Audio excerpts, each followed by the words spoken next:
Good morning sir. Good morning sir. Sir आपकी आवाज नहीं आ रही है।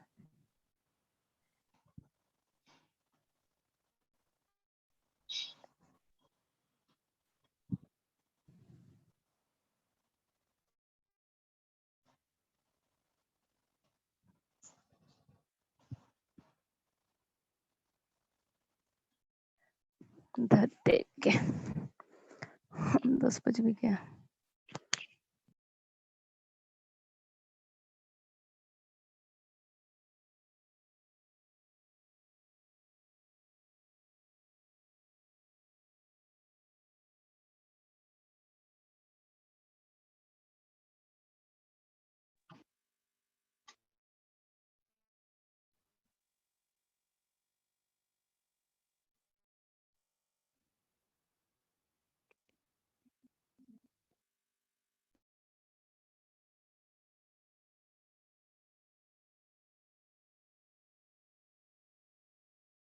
नहीं सर, आपकी आवाज नहीं आ रही है।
सर एक बार माइक चेक कर लो तो।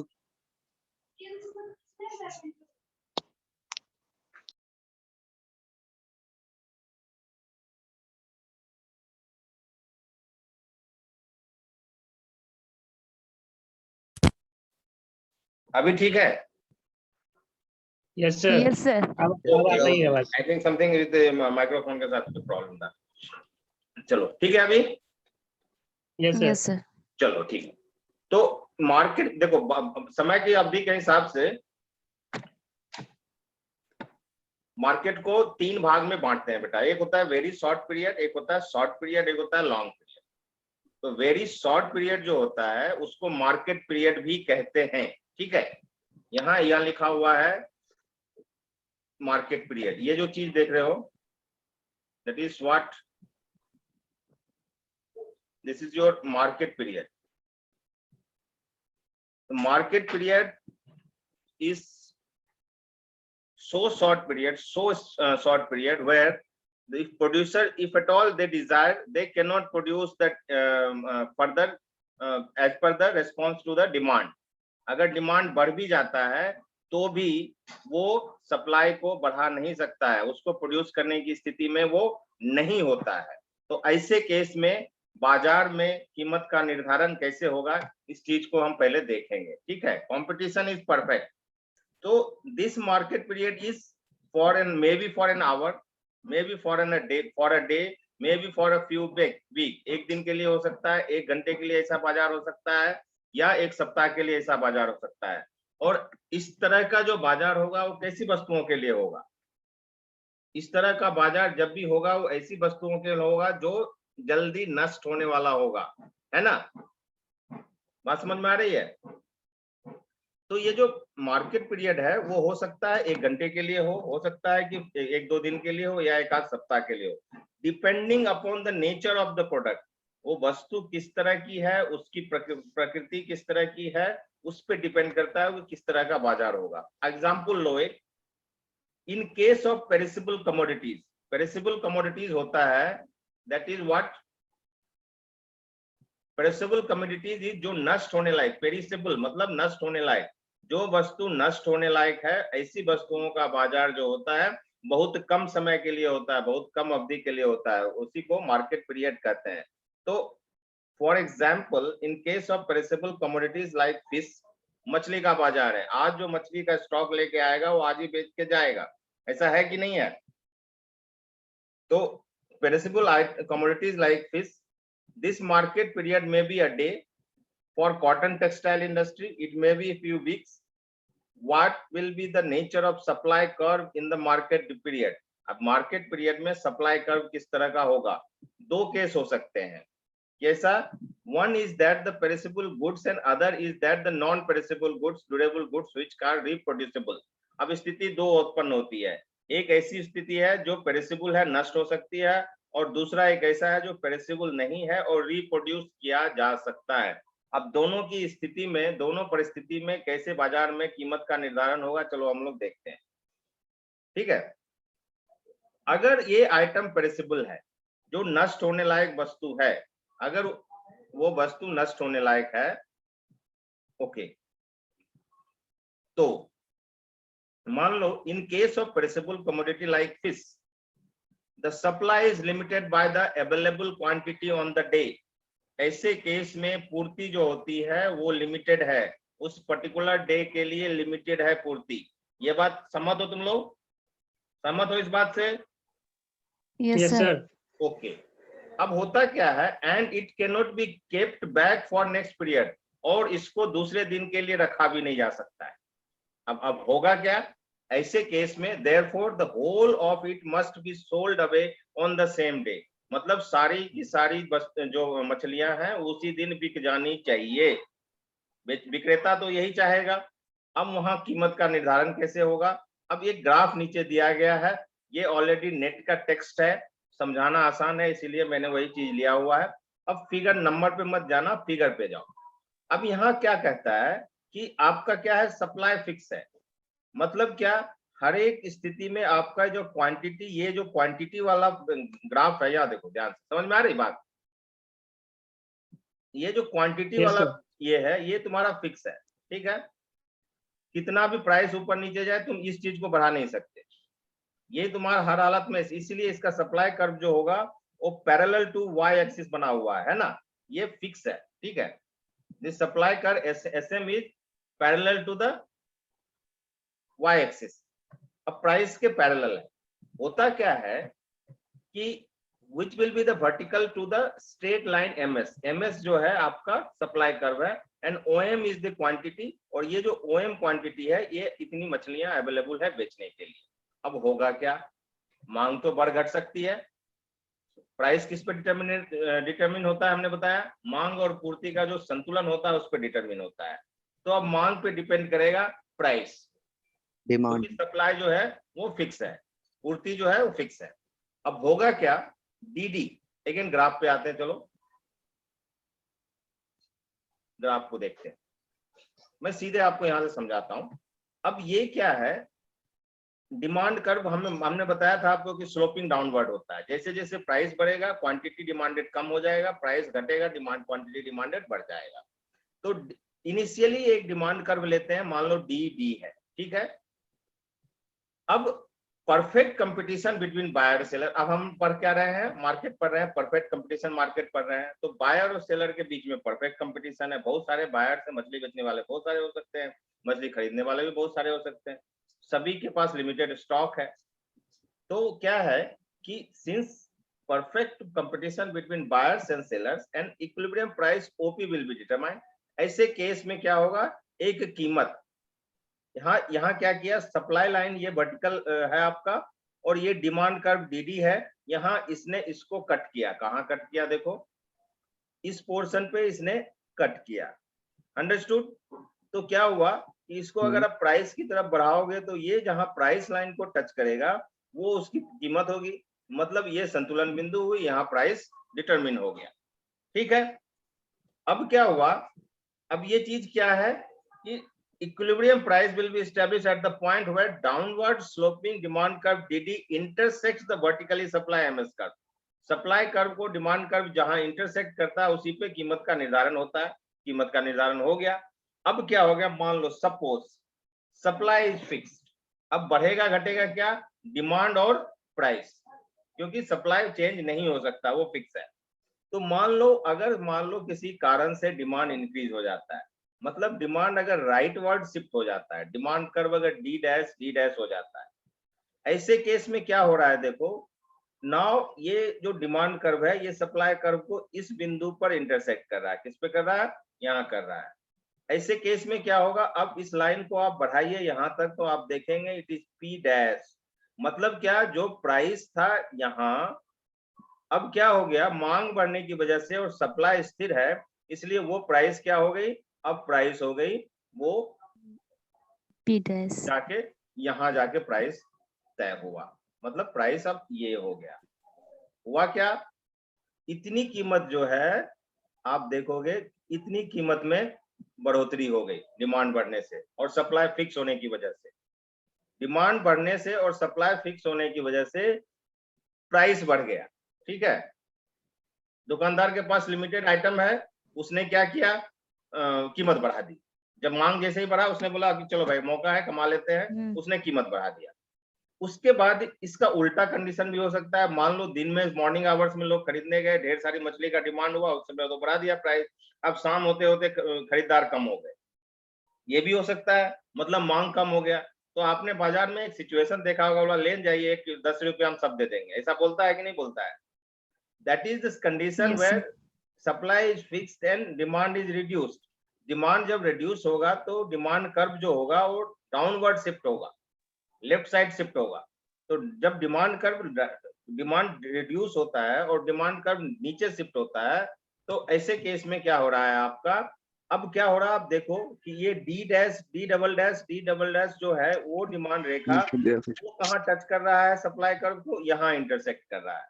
अब ये यहाँ इंटरसेक्ट कर रहा है, तो इस लाइन को अगर हम बढ़ाते हैं तो देखते हैं कि पी डबल डैश प्राइस है। मतलब क्या हो गया कि अगर मांग घटती है तो प्राइस क्या हो गया, घट गया, मतलब इतना प्राइस जो है वो घट गया मांग घटने से। बात समझ में आ रही है। तो अगर वस्तु नष्ट होने वाली है, ऐसे केस में क्या होता है कि सप्लाई फिक्स रहेगा, और जब सप्लाई फिक्स होगा तो सप्लाई लाइन जो होगा पैरेलल टू वाई एक्सिस होगा, वर्टिकल होगा, और केवल डिमांड में चेंज होगा, और डिमांड में चेंज होने की वजह से प्राइस में चेंजेज आएंगे, और प्राइस में जो चेंजेज आएंगे वो इस तरह से आएंगे कि अगर डिमांड बढ़ जाता है तो कीमत डिमांड बढ़ने पे बढ़ जाएगा, और अगर डिमांड कम होता है तो बेचने वाला क्या करेगा, कीमत को कम कर देगा। ये किस केस में है, घटा देगा। परफेक्ट कंपटीशन है, लेकिन वस्तु पेरिसेबल है, नष्ट हो सकता है, वस्तु नष्ट होने लायक है। ठीक है, क्लियर क्लियर, रिस्पॉन्स करो। ये पॉइंट क्लियर हो गया सारा। नष्ट होने वाली वस्तु में किस तरह से कीमत का निर्धारण हो गया, ये क्लियर हो गया आप लोगों का। यस सर, क्लियर क्लियर हो गया। Yes no? Yes sir. Yes. Okay, चलो वेरी गुड। अब देखते हैं कि एक और कंडीशन हमने बताया था आपको कि वस्तु क्या है, नॉन पेरिसेबल है, उसको शॉर्ट टर्म में रिप्रोड्यूस किया जा सकता है। वस्तु नॉन पेरिसेबल है, शॉर्ट टर्म में उसको रिप्रोड्यूस किया जा सकता है। अब ऐसे केस में क्या होगा, लेट अस सी, देखते हैं क्या होता है। अब आता है हमारा कि market period for non perishable items and market period for non perishable items. Just एक मिनट बस इसको क्लियर कर लेते हैं, otherwise it will give a hazy picture to you and you will get confuse. अब क्या होता है कि जहां वस्तु नॉन पेरिसेबल है, मतलब वो जल्दी नष्ट नहीं होगा और उसको रिप्रोड्यूसिबल है, उसको प्रोड्यूस किया जा सकता है शॉर्ट टर्म में। अब उसका ग्राफ कैसे बनेगा, सिचुएशन क्या होगा, देख लो। आज की क्लास में इतना ही करेंगे, अदरवाइज ओवरफ्लो हो जाएगा। तो इन case of non perishable goods and reproducible, non perishable but reproducible.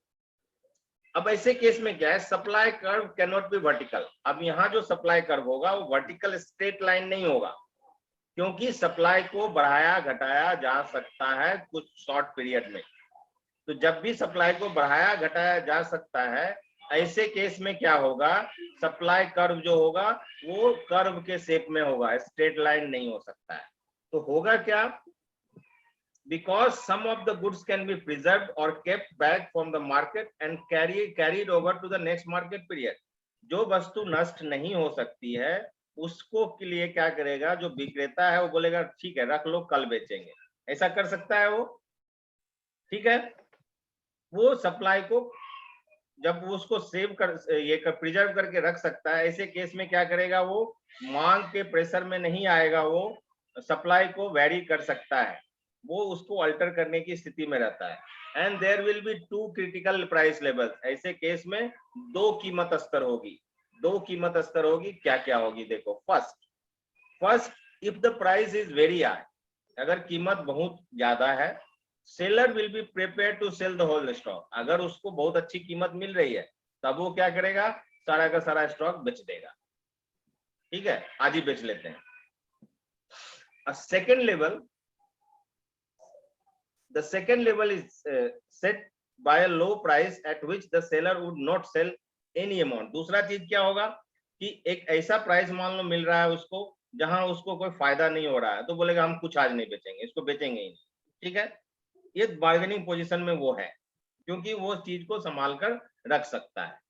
अब क्या है कि low price and will not anymore present market period but withhold back the whole stock for the some better time। वो अच्छे समय का इंतजार करेगा और पूरे का पूरा स्टॉक रोक लेगा। and the market price below which the seller will refuse to sell is called the reserve price। यहाँ एक इंपॉर्टेंट चीज है, यहाँ अगेन ऑब्जेक्टिव क्वेश्चंस है, मैं इसका कलर चेंज कर देता हूँ। This is reserve price. What is reserve price? Why it is not working यार?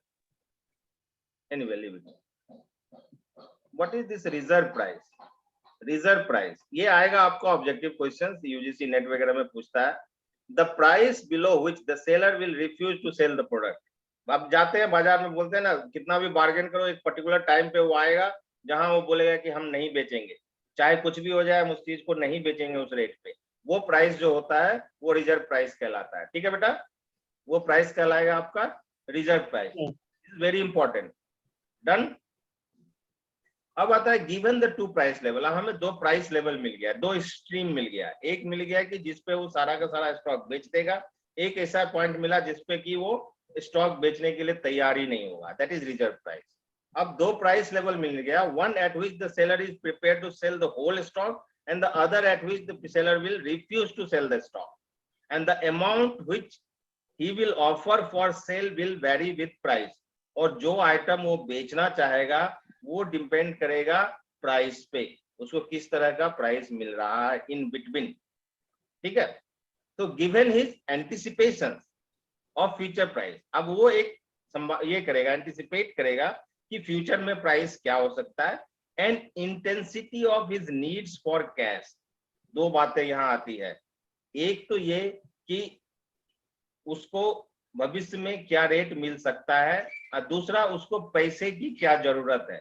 अगर पैसे की जरूरत है, उसको कैश की जरूरत है, तो बेच भी सकता है कम प्राइस पे भी, और अगर पैसे की जरूरत नहीं है तो होल्ड कर लेगा, क्योंकि वो पेरिसेबल आइटम नहीं है। और अगर उसको अच्छा कीमत मिल रहा है तो भी बेच लेगा। तो ये डिपेंड करेगा, अब उस स्टॉक का बिकना डिपेंड करेगा दो बात पे। पहली बात ये होगी कि उसको उस वस्तु की कितनी कीमत मिल रही है, दूसरा वो उसको पैसे की कितनी जरूरत है, ठीक है, एटसेट्रा, और सारे फैक्टर्स हो सकते हैं। He will be prepare to supply more at a higher price, और लो जो है वो स्टॉक क्या करेगा, जब हायर प्राइस मिल रहा है तो वो सप्लाई ज्यादा देने की कोशिश करेगा, वो तैयार रहेगा at a higher price than lower price की तुलना में हायर प्राइस पे कुछ स्टॉक्स वो बेचने के लिए तैयार होगा। And supply curve of a seller will, अब ऐसा सप्लाई कर्व बनेगा कैसा, therefore slope upward to the right. तो चूंकि सप्लाई वेरी कर सकता है, अब सप्लाई कर्व का एक नेचर होता है कि जैसे जैसे प्राइस बढ़ता है उसका जो स्लोप होता है अपवर्ड होता है, मतलब more the price more the supply, higher the price higher the supply, ठीक है।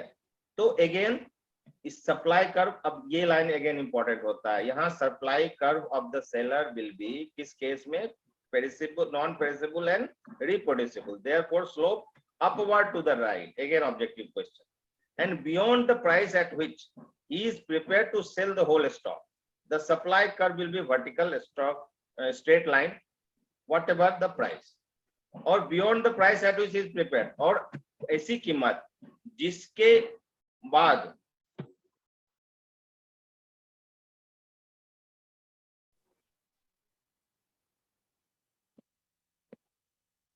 स्क्रीन दिख रहा है, स्क्रीन दिख रहा है,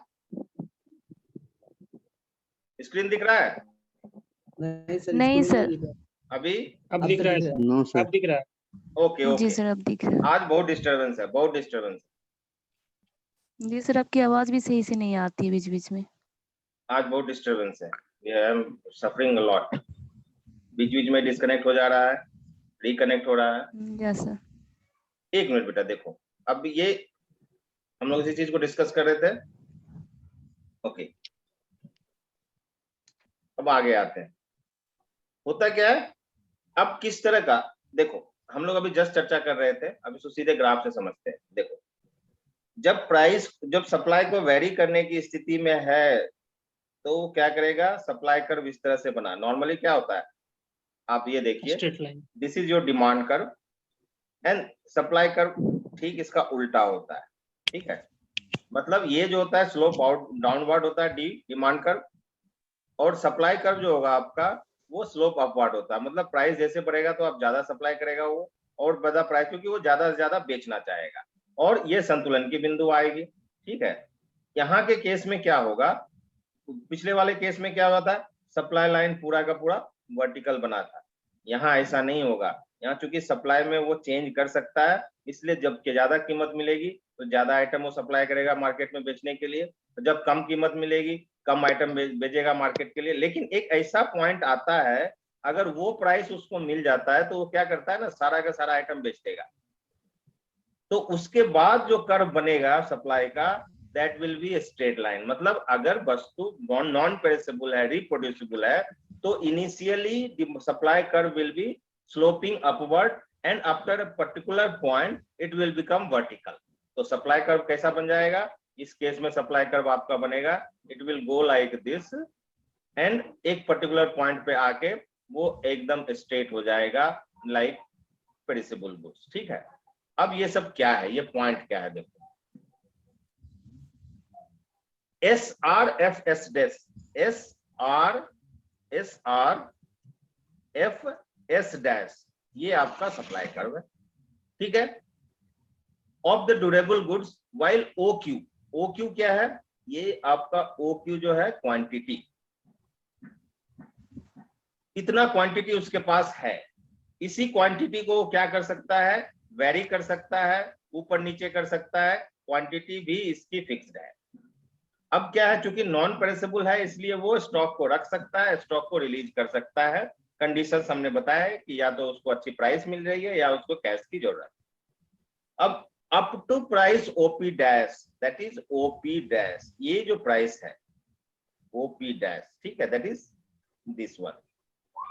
इस प्राइस तक वो क्या करेगा, द क्वांटिटी सप्लायर वेरीज, इस प्राइस तक, इस कीमत तक वो क्या कर रहा है, देखिए सप्लाई कर्व इस तरह का हो रहा है अपवर्ड, मतलब यहाँ वो सप्लाई इस क्वांटिटी तक सप्लाई, इस प्राइस जब तक इस ये कीमत न मिल जाए तब तक वो सप्लाई को वेरी कर सकता है, सप्लाई को वेरी करने की स्थिति में वो है। ऐसे केस में क्या होगा, जब उसको हायर प्राइस मिलेगा तो ज्यादा सप्लाई करेगा, लोअर प्राइस मिलेगा तो कम सप्लाई करेगा। At the point O S, that is O and S, ये तो बहुत गिनमिज हो गया है, रुको रुको एक minute, let me, O S कहाँ से आया, कहाँ आया, okay, at the point O S, that is here,